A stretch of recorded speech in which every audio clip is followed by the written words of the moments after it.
शेतकऱ्यांची देखील निराशा झाली, कारण शेतकऱ्यांना कर्जमाफीची घोषणा करू असं आश्वासन निवडणुकीत सरकारनं दिलं होतं. मात्र निवडणुकीत दिलेल्या आश्वासनाचा सरकारला विसर पडलाय.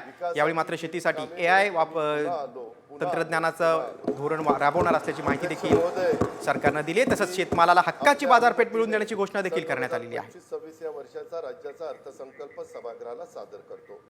कॉमस्कोर नुसार आता isakal.com आहे देशातील नंबर 1 ची मराठी न्यूज वेबसाईट. प्रत्येक अपडेटसाठी isakal.com ला नक्की भेट द्या. कृषी क्षेत्रामध्ये कृत्रिम बुद्धिमत्ता अत्याधुनिक तंत्रज्ञानाचा वापराचं धोरण आखण्यात येत आहे.